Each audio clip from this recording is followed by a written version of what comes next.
기도하시겠습니다. 하나님 아버지 감사합니다. 지난밤도 지켜주시고 오늘도 이 하루를 말씀과 함께 시작하게 하심에 감사드립니다. 오늘도 허락하신 말씀을 읽고 나눌 때에 이 자리에 함께하여 주셔서 말씀이 이해되고 깨달아지게 하여 주시옵소서. 오늘도 말씀 붙잡고 승리하는 하루 되게 하여 주시옵소서. 예수님의 이름으로 기도합니다. 아멘.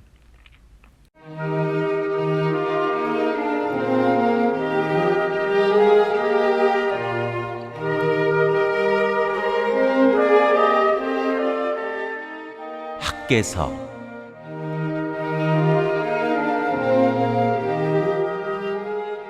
제1장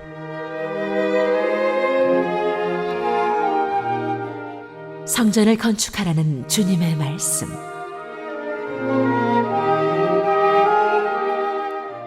다리우스 왕 2년 6째 달 그달 초하루에 학개 예언자가 주님의 말씀을 받아서 스알디엘의 아들 스룹바벨 유다 총독과 여호사닥의 아들 여호수아 대제사장에게 전하였다. 만군의 주님께서 이렇게 말씀하신다. 이 백성이 말하기를 때가 되지 않았다.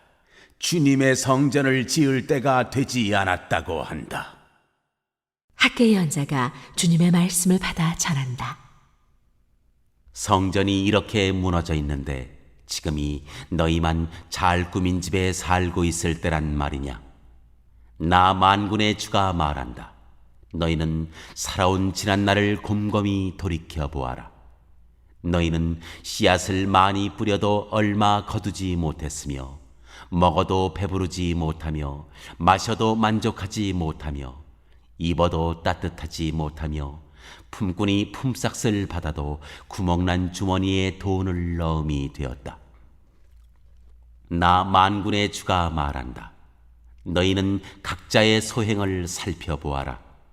너희는 산에 올라가서 나무를 베어다가 성전을 지어라.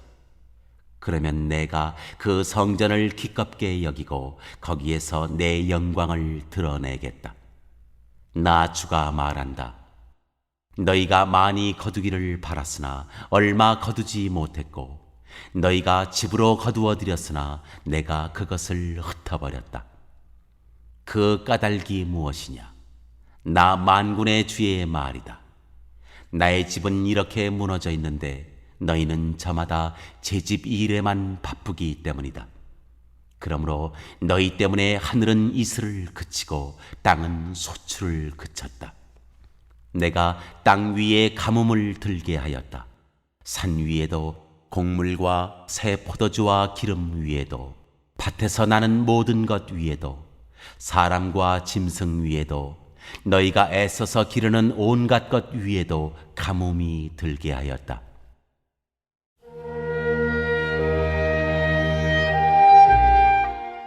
성전 건축을 격려하다.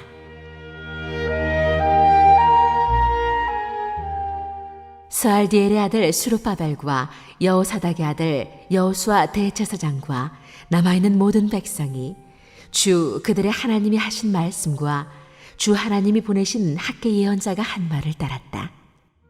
백성은 주님을 두려워하였다. 주님의 특사 학개는 주님께서 하신 말씀을 백성에게 전하였다. 내가 너희와 함께 있겠다.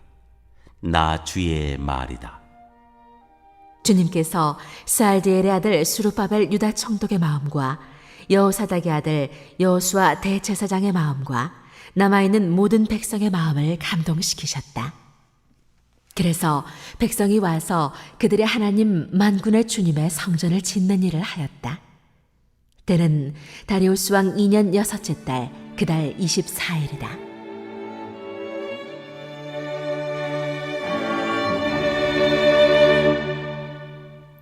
안녕하세요. 8월 12일 목요일입니다. 오늘은 학개 1장 말씀을 살펴보도록 하겠습니다.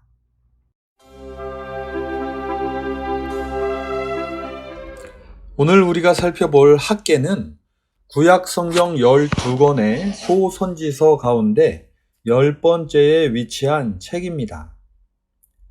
시대적으로 보면 학계는 남유다가 바빌로니아의 포로에서 풀려나 1차로 귀환한 이후의 일을 기록하고 있습니다.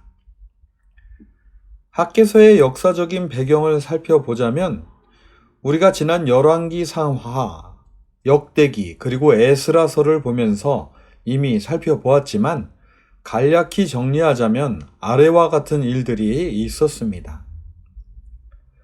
남유다 20대 왕 시드기야가 이집트와 손을 잡고 반 바벨로니아 동맹에 가입을 하자 바벨로니아의 느부갓네살은 이집트를 점령하고 제국을 이루기 위해 가장 중요한 길목이었던 남유다를 먼저 칩니다. 남유다는 목숨을 걸고 저항하지만 바벨로니아의 포위 작전에 못 견디고 1년 반 만에 투항하게 됩니다.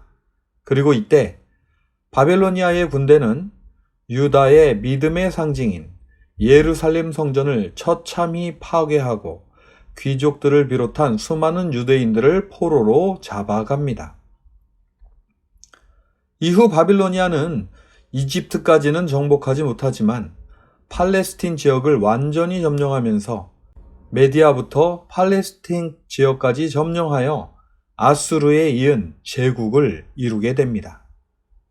하지만 바빌로니아의 운명은 이후 50년도 채 가지 못합니다.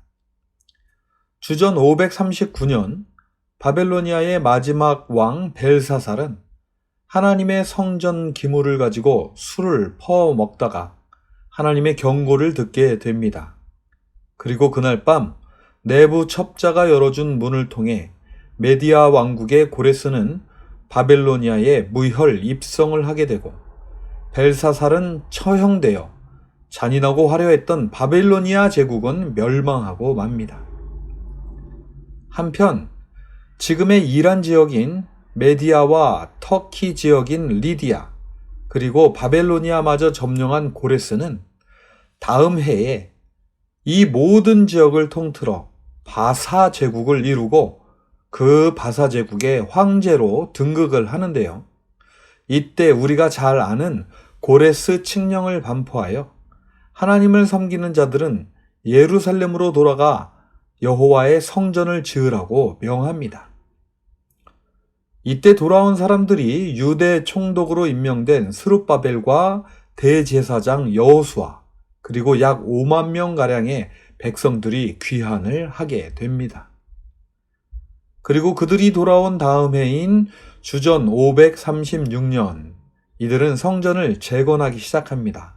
이때가 꼭 성전이 파괴된 지 50년 되던 해였습니다.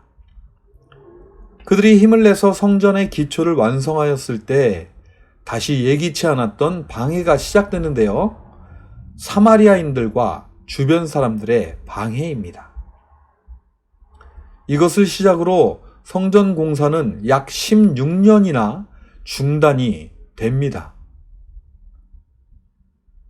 그리고 바사의 다리우스 왕 2년에 학계와 스가랴가 등장하여 하나님의 말씀을 전합니다. 그러자 스룹바벨과 여호수아를 비롯한 백성들은 그 말씀에 힘을 입어 다시 성전을 짓기 시작합니다. 그로부터 4년 후 주전 516년 드디어 성전은 완성됩니다. 이때는 솔로몬이 지었던 예루살렘 성전이 파괴된 지 꼭 70년이 되던 해였습니다. 그리고 그 다음 해 이들은 감격의 성전 봉헌식을 하게 됩니다. 이와 같이 예언자 학계와 스가랴는 무너진 성전을 재건하는 데 있어서 결정적인 역할을 하게 되는데요. 학계서의 저자는 잘 아시듯이 학계입니다. 그의 이름의 뜻은 여호와의 축제, 절기라고도 하는데요. 아마도 여호와의 절기 가운데 한때에 태어났기 때문에 이런 이름을 지은 것이 아닌가 하는 이야기가 있습니다. 그리고 학계의 생애를 보면 2장에 예언을 하면서 찬란했던 이전 성전을 본 자가 있느냐라고 자신 있게 말하는 것을 근거로 하여 아마도 50년 전 예루살렘 성전이 파괴되기 전에 성전에서 제사를 드렸으며 성전이 파괴되고 포로로 잡혀갔다가 돌아왔을 것이라고 말합니다. 아마도 학개의 나이는 굉장히 많았던 것으로 추측하고 있습니다.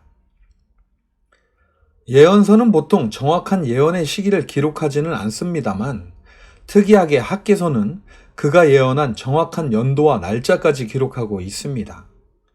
학개 1장 1절을 보면 그가 예언을 처음 시작한 날은 다리오 왕 2년 6월 1일, 즉 주전 520년 6월 1일이었다고 합니다. 학개서의 주요 수신자는 물론 포로에서 돌아와 성전을 짓는 모든 사람들이었겠지만 학개는 특히 유다 총독 스룹바벨과 대제사장 여호수아라고 꼭 집어서 말을 합니다. 아마도 이들이 성전을 재건하는 데 있어서 매우 중요한 역할을 하고 있었기 때문이 아닐까 합니다. 유대 총독 스룹바벨은 우리가 잘 아시듯이 남유다의 왕이 된 지 3개월 만에 바빌로니아의 포로로 잡혀갔던 남유다 19대 왕 여고냐라고도 하는 여호야긴의 손자입니다. 그는 다윗의 후손이자 하나님의 언약의 씨앗입니다. 그러므로 그를 통해 하나님의 약속이 이루어진 것을 보면 하나님께서 여호야긴을 포로로 먼저 잡아가신 이유를 알 듯도 합니다. 또한 대제사장 여호수아는 하나님의 말씀과 성전에 대한 책임을 맡고 있는 자로서 신앙적 전통성을 지키며 보존하고 또한 그것을 전해야 할 책임이 있는 사람이었습니다. 주요 메시지는 무엇일까요? 그렇습니다. 무너진 성전을 재건하라는 것이지요. 자, 이제 학개 1장의 내용을 살펴보도록 하겠습니다. 우리는 학개서의 역사적인 배경을 살펴보면서 16년이나 중단되었던 성전 재건 역사를 다시 일으키는 데 있어서 학개와 스가랴의 역할이 매우 컸다는 것을 보았습니다. 그렇다면 과연 그들이 어떤 말을 하였기에 16년이나 멈추어 있던 성전 재건의 역사가 다시 시작될 수 있었을까요? 학개는 먼저 하나님께서 백성들이 하는 말을 다 듣고 계셨다면서 이렇게 말합니다. 2절입니다. 만군의 주님께서 이렇게 말씀하신다. 이 백성이 말하기를 때가 되지 않았다. 주님의 성전을 지을 때가 되지 않았다고 한다. 포로에서 돌아온 백성들은 지난 50년간 갈고 닦아왔던 바벨로니아에서의 삶을 모두 포기하고 하나님의 성전을 지어야 할 때가 되었다는 생각을 하며 고국인 예루살렘에 돌아와 성전 재건을 호기 있게 시작하였습니다. 하지만 뜻하지 않은 방해를 받게 되었지요. 사마리아인들과 대적들이 성전 재건을 방해한 주요 이유는 우리가 에스라서에서 이미 살펴보았듯이 만약 이들이 성전을 다시 세우게 된다면 이전처럼 바사 왕국의 말을 듣지 않고 바사 왕국의 국세도 내지 않을 것이며 이 지역이 바사 왕국에서 다스리기 어려운 곳이 될 것이라는 것이었습니다. 이 말을 뒤집어 보면 당시 팔레스틴 지역을 다스리던 총독과 그러한 사람들이 유다 백성들을 쥐고 흔들기 어려워질 것이라는 판단 때문이라는 것입니다. 그래서 사마리아인들은 바사의 서쪽 지방을 다스리는 총독들과 함께 무슨 수를 써서든지 성전 공사를 막아야만 했었습니다. 게다가 각 민족들의 종교를 존중하며 예루살렘 성전 재건을 명령하였던 고레스마저 전투에 나갔다가 사망하고 그의 아들 역시 얼마 되지 않아 병에 걸려 죽게 됩니다. 이를 틈타 왕권을 탈취하고자 구테타마저 일어나 성전을 재건하려던 백성들은 이런 정치적인 혼란 속에서 더욱 힘을 잃어버리고 성전 재건은 안개 속으로 희미하게 사라져버리고 말았던 것입니다. 그래서 백성들은 지금은 때가 아닌가 보다. 아직 주님의 성전을 지을 때가 되지 않았나 보다 라고 말했던 것 같습니다. 하지만 이를 보는 하나님의 생각은 달랐습니다. 하나님은 학개를 통해 이렇게 말씀하십니다. 4절입니다. 성전이 이렇게 무너져 있는데 지금이 너희만 잘 꾸민 집에 살고 있을 때란 말이냐? 즉 하나님이 보시기에 백성들이 성전 재건을 미뤄둔 이유는 대적들의 방해와 정치적인 혼란이라기보다는 개인적인 사리사욕 때문이었으며 이것이 그들의 목적의식을 흐리게 했다는 말씀입니다. 그러면서 하나님은 스룹바벨과 여호수아 그리고 포로에서 돌아온 백성들에게 지난 날을 곰곰이 돌이켜보라고 하십니다. 5절과 6절을 보시겠습니다. 나 만군의 주가 말한다. 너희는 살아온 지난 날을 곰곰이 돌이켜보아라. 너희는 씨앗을 많이 뿌려도 얼마 거두지 못했으며 먹어도 배부르지 못하며 마셔도 만족하지 못하며 입어도 따뜻하지 못하며 품꾼이 품삯을 받아도 구멍난 주머니에 돈을 넣음이 되었다. 한마디로 성전 공사가 중단된 지난 16년간 이들은 성전 공사를 미뤄두고 자기들을 위해 살았지만 마치 밑 빠진 독에 물을 붓고 있는 것처럼 모든 것이 허무하게 되었다는 말씀입니다. 하나님은 또한 다시 말씀하시며 각자의 소행을 살펴보라고 하십니다. 7절과 9절입니다. 나 만군의 주가 말한다. 너희는 각자의 소행을 살펴보아라. 너희가 많이 거두기를 바랐으나 얼마 거두지 못했고 너희가 집으로 거두어 들였으나 내가 그것을 흩어버렸다. 목적의식을 잃어버리고 자신들을 위해 살던 그들은 많이 거두길 바랬고 그것을 쌓아두려 했지만 하나님이 모두 흩어버리셨다는 것입니다. 왜 그랬을까요? 9절 하반절에 하나님은 다시 이렇게 말씀하십니다. 그 까닭이 무엇이냐? 나 만군의 주의 말이다. 나의 집은 이렇게 무너져 있는데 너희는 저마다 제 집 일에만 바쁘기 때문이다. 그렇습니다. 하나님의 성전 재건은 뒤로 하고 제 집을 재건하기에, 즉 하나님이 우선이 아닌 자기 자신의 삶이 우선이었다는 말씀입니다.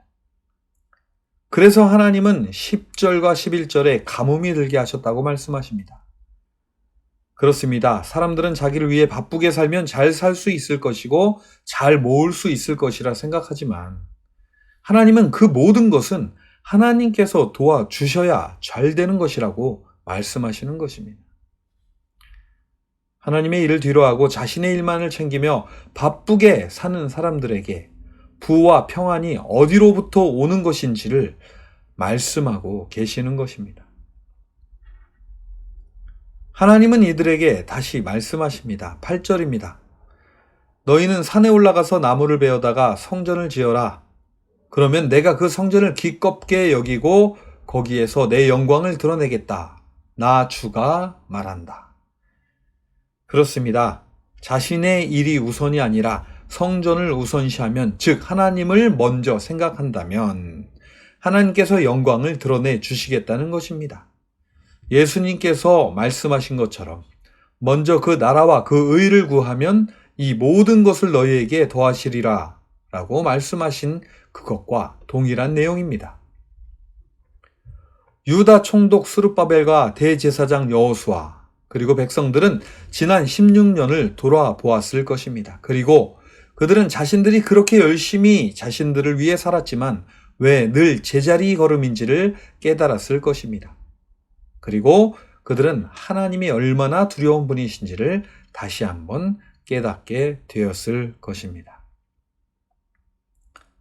드디어 백성들의 마음이 하나님께로 돌아오고 있습니다. 하나님은 학개를 통해 이렇게 말씀하십니다. 내가 너희와 함께 있겠다. 그렇습니다. 하나님을 떠나서는 아무것도 이룰 수 없다는 것을 깨달은 백성들에게 있어서 이 말 한마디면 모든 것이 해결된다는 것을 그들은 알았을 것입니다.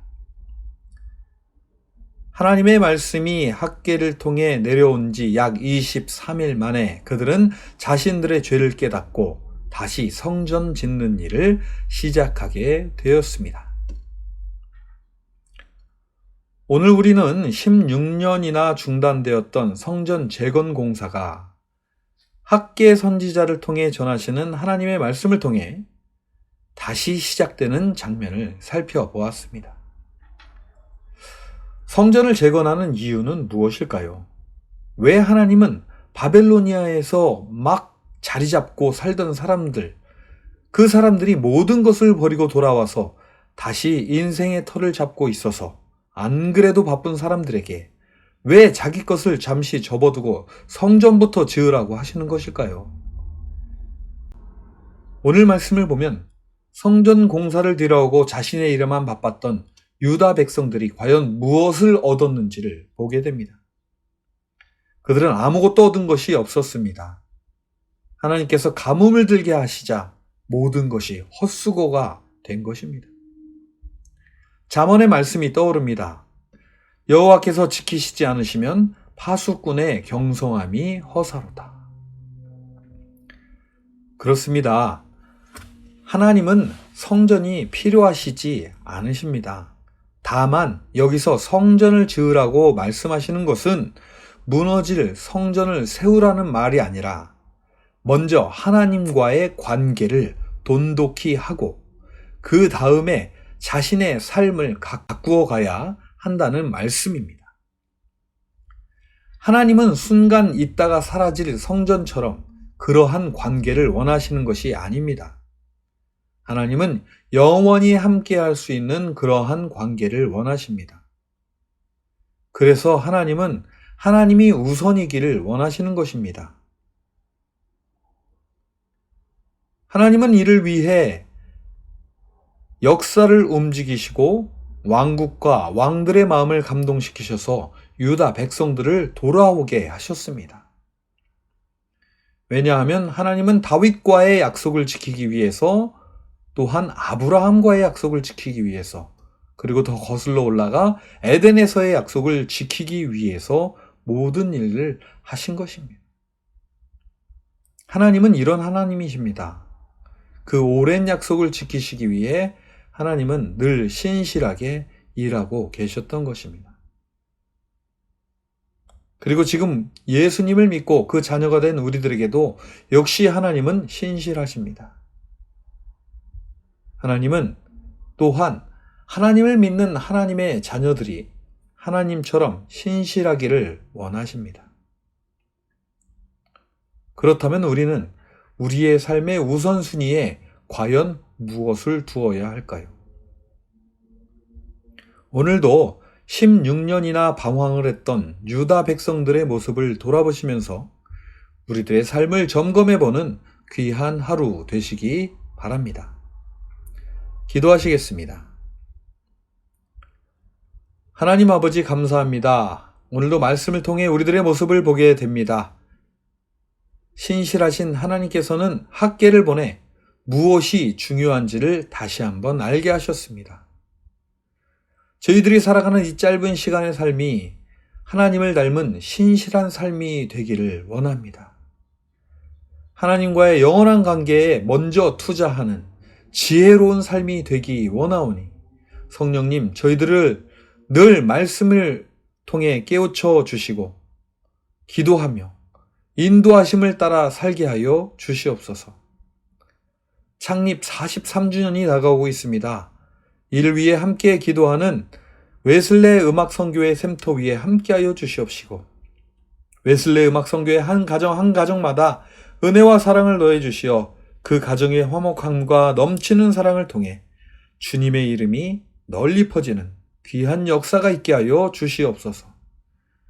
오늘도 변함없이 저희들을 위해 간구하시며 만물을 다스리시는 우리 주 예수님의 이름으로 기도합니다. 아멘.